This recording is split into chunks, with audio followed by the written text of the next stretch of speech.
Presidencial, el año pasado yo me deleitaba leyendo los artículos los domingos en el Nuevo Herald de un escritor y periodista colombiano llamado Pedro Caviedes. Me gustaba mucho su prosa, me gustaba mucho la lucidez de sus argumentos, le disparó artillería de grueso calibre a Trump, tuvo el valor de jugarse por Hillary, que a veces la gente es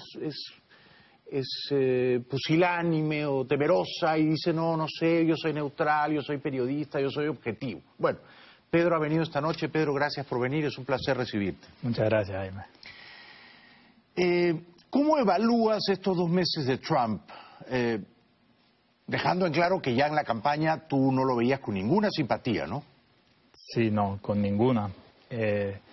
Lo evalúo desastroso. Desastroso. ¿Peor de lo que esperabas? Sí.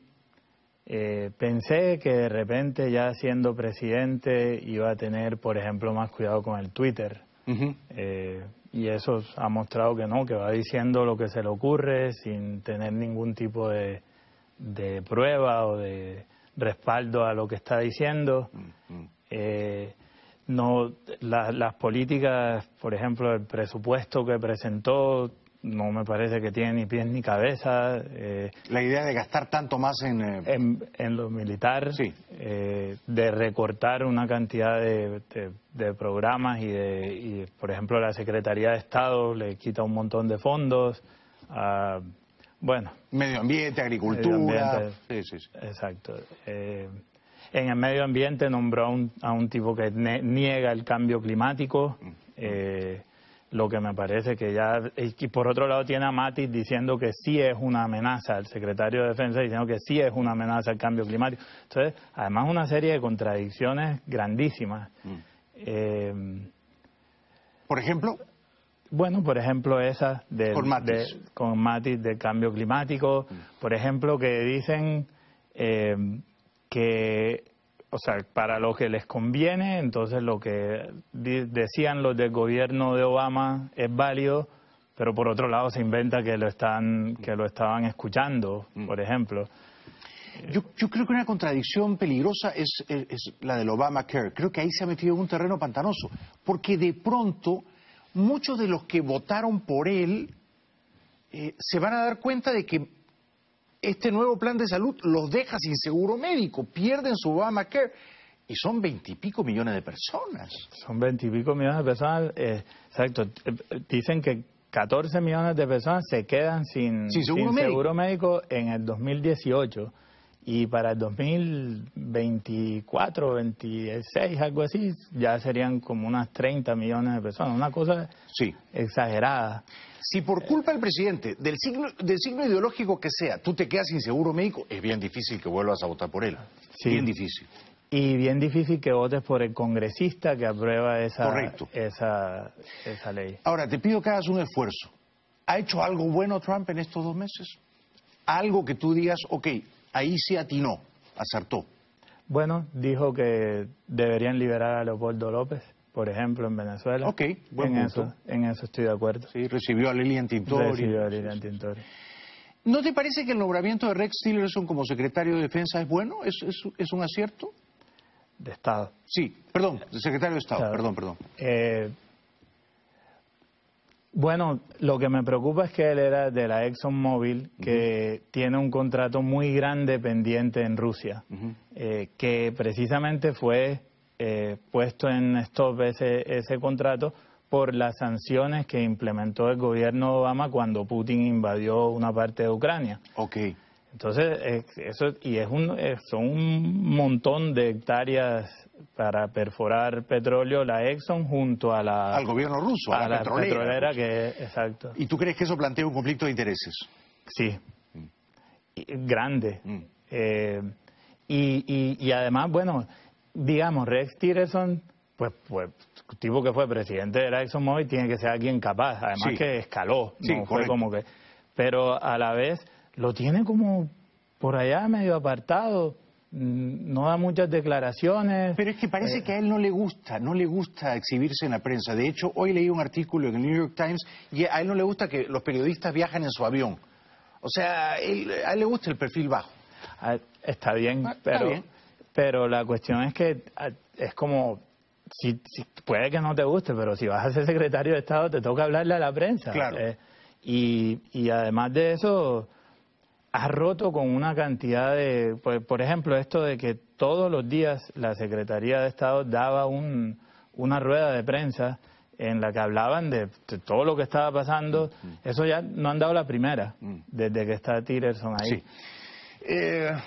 Ok, o sea que es peor de lo que esperabas, es peor de lo que esperabas. Le reconoces un acierto, bueno, mínimo, ¿no? Mínimo, el tema de Leopoldo López, Venezuela.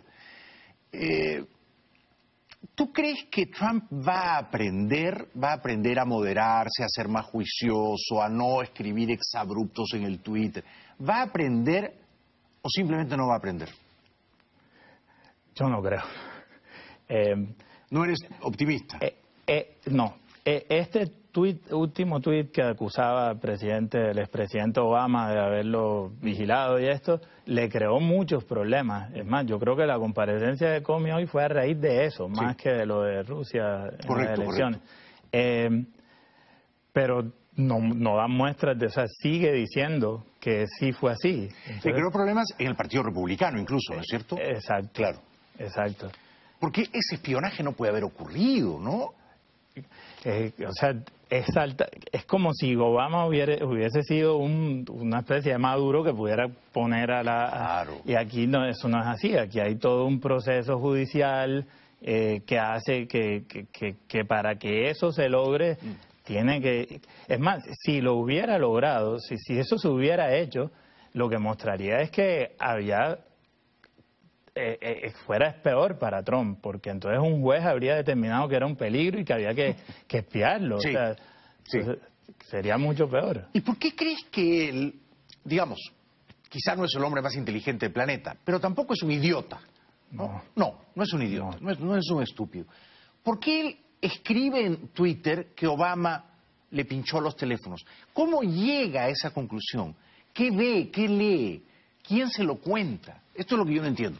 Sí, bueno, lo de ese caso en especial parece que salió en Breitbart News, pero a mí me parece que es que él espera, cuando en ese momento estaba pasando lo de su fiscal general, Jeff Sessions, que le tocó recusarse de la investigación porque había mentido y se había reunido con el embajador de Rusia. Exacto. Y entonces cuando estaban en plena crisis salió con ese tuit. Y eso ha hecho varias veces. En otra ocasión lo que dijo fue que los periodistas eran el enemigo y que eran... O sea, que tú crees que él sabe que está mintiendo y no le importa mentir porque lo hace como una técnica de distracción o de manipulación a la opinión pública. ¿No le importa mentir? No le importa, sí. Yo pienso que no le importa y que ya ha mentido descaradamente. Bueno, es un buen político, ¿no? Sí, en eso sí. Sí, ¿no? Sí. Pero ya es el presidente, ya no es un candidato y entonces en un caso de crisis, una guerra o cualquier cosa, el presidente tiene que tener credibilidad. Sí, cierto. Tienes toda la razón con el tema de Twitter, ¿eh? Podría parecer anecdótico, pero no lo es. Él tendría que haber dejado su Twitter ese y ya está, no más. Ahora, has hablado de guerra. Los que saben dicen que el principal problema es Corea del Norte, ¿no? Porque Corea del Norte tiene arma nuclear, tiene misiles balísticos, puede hacer daño, por lo menos en la región, y el dictador es un loco, es muy jovencito, qué sé yo. ¿Tú crees que el mundo está más cerca de una guerra con Trump presidente o eso es un poco exagerado? No, yo creo que sí. Sí. Sí, yo creo que sí. Y no solo eso, sino que yo creo que Estados Unidos está más débil con Trump presidente. ¿Por qué crees eso? Bueno, porque no me parece que él tenga como una diplomacia organizada. Hace poquito le echaron la culpa a Inglaterra de ser los que le habían hecho la supuesta vigilancia durante la campaña a Inglaterra. Juzgó al servicio secreto británico, al M-16. Exacto. Sin ninguna prueba. Sin ninguna prueba. Entonces, sí me parece que es muy complicado estar así con los aliados. Con Angela Merkel ahorita no tuvo una muy buena reunión. No le quiso dar la mano. no le quiso dar la mano. No, ella le preguntó, ¿nos damos la mano? Y él no la ignoró. Sí, sí. O sea que no es usted un hombre optimista estos próximos años aquí, don Pedro, ¿eh? No, pero sí confío en las instituciones de este país, que son muy fuertes. Bien dicho. Yo también. Sí. Es que aquí no hay espacio para un dictador. Exacto. No lo hay. Te pido que te quedes con nosotros. Vamos 2 minutos a la publicidad. Seguimos hablando de Pedro Caviedes. Le voy a preguntar por Colombia, su país, por Venezuela. Ya volvemos. Acompaña esta noche Pedro Caviedes. Es un brillante analista político, escritor, periodista colombiano. Publica los domingos en el Nuevo Herald. No dejen de leerlo. Pedro, ¿tú crees que Maduro va a completar su mandato a fines del próximo año? ¿O crees que va a caer? Ojalá. Ojalá caiga, ¿no? Ojalá. La verdad es que hace tanto creemos que ya Maduro va a caer. Y pensábamos que después de que se murió Chávez podía cambiar la situación, pero ahí siguen. Ahí siguen. ¿Qué debería ocurrir para que, digamos, la oposición tuviera más fuerza y pusiera en jaque a la dictadura de Maduro? Es que por ser una dictadura, es que es más difícil que haya una oposición que o sea, ellos no están como que peleando en un sistema democrático en el que puedan, si ganan las elecciones, lo más seguro es que se las roben. Sí. Entonces, a veces uno piensa que ahí no queda otra salida que la fuerza. Sí, claro, yo pienso eso. Exacto. Y creo que el uso de la fuerza para remover a una dictadura se justifica. Exacto. ¿No? Exacto. Se justifica, entonces la gente tiene que salir a las calles, tiene que haber una rebelión popular y que caiga la dictadura. Exacto, sí, de acuerdo. ¿No? Sí. Pero la fuerza tiene que provenir del pueblo principalmente. Sí. Ahora, ¿Trump puede ayudar a que caiga Maduro o tú crees que no se va a meter en ese problema? A ver, yo pienso que que Trump podría ayudar, pero yo no veo a Estados Unidos metiéndose digamos, con ejército y todo el tema. No. Entonces, lo que puede es hacer una gran presión diplomática, digamos. Sí. Pero en muchos casos eso en Latinoamérica es hasta contraproducente. Sí. La gente como que eso no le gusta mucho y se rebelan ante eso y ellos lo usan, además, lo aprendieron a usar muy bien Maduro y entonces... porque los cubanos llevan muchas décadas usando ese recurso, ¿no? Agitando el nacionalismo, lo quieren invadir, el enemigo exterior, ¿no? Exacto. Sí, y Trump, lo que ha mostrado es al contrario, un desinterés total. Un desinterés total, ¿no? Exacto. Total. O sea que en el corto plazo no crees que el chavismo se termine. O sea, yo quisiera poder contestar que sí creo. Y es lo que me ilusiona, y ver a Venezuela libre y que ese pueblo deje de sufrir y todo eso, pero lo veo muy difícil. Muy difícil. Los veo muy arraigados. Una dictadura muy arraigada, muy arraigada. Sí. Ahora, en Latinoamérica ha habido una serie de cambios estos años que de todos modos dan una ilusión, sí. ¿no? Ahora, es verdad. Digamos que la izquierda populista está en retirada. En Latinoamérica. Está en retirada. Exacto. Pero a mí me ocurre cuando he hablado con muchos venezolanos, y algunos de ellos importantes, líderes de la oposición, ¿no? Que yo les digo, bueno, pues, un escenario entre varios, pero un escenario que no se puede descartar es que un grupo de militares patriotas saquen a Maduro y a su camarilla corrupta y convoquen elecciones en 60 o 90 días. Y me dicen, no se puede promover un golpe militar. Yo les digo, pero no pueden ser ustedes tan candelejones. A una dictadura hay que sacarla de cualquier manera. Si los militares sacan a Maduro y convocan elecciones, no es un golpe militar, porque ¿cómo le das un golpe a un gobierno golpista? Totalmente de acuerdo, estoy totalmente Entonces, de acuerdo. te encuentras con que la oposición te dice, no, los tenemos que ganar en las urnas. Pero en las urnas no le vas a ganar nunca. Sí, exacto. Las urnas les hacen trampa, entonces claro. Es un sin salida. Sí, sin salida. Sí. O luego tú le dices, pero salgan a las calles como en Egipto, y te dicen, no, va a correr sangre. Ah, bueno. Sí, de hecho, Leopoldo López estaba más con esa corriente de que salieran a las calles. Exacto, él fue el valiente. Exacto. Pero yo creo que no debió entregarse. Sí, yo de acuerdo. me hubiera asilado en una embajada, ¿no, Pedro? Sí. Sí, ahora quién sabe cuántos años ya los que van, Exacto. ya son muchos. Exacto. Sí. ¿Es concebible, es verosímil para ti un escenario en el cual una parte del chavismo saque a Maduro? Digamos, una parte mínimamente racional del chavismo. Podría pasar, pero no sé si lo que quede sea igual. Sí, pues. Muy bueno. O sea, no, difícil, ¿no? Sí, pero sí podría pasar y si está tan preocupado como que le van a poner la puñalada. De pronto por algo lo está diciendo, ¿no? Sí. Por otra parte, eso de chavismo racional, lo he dicho y luego he pensado, en realidad es una contradicción en los términos, ¿no? Colombia, a ver, tú defendiste la opción del no en el referéndum, yo también. Santos está muy impopular, ¿no? ¿Tú crees que su bendito acuerdo de paz con la FARC va a funcionar? No. ¿Por qué? A mí me parece peligrosísimo el tema de la justicia, de la justicia para la paz.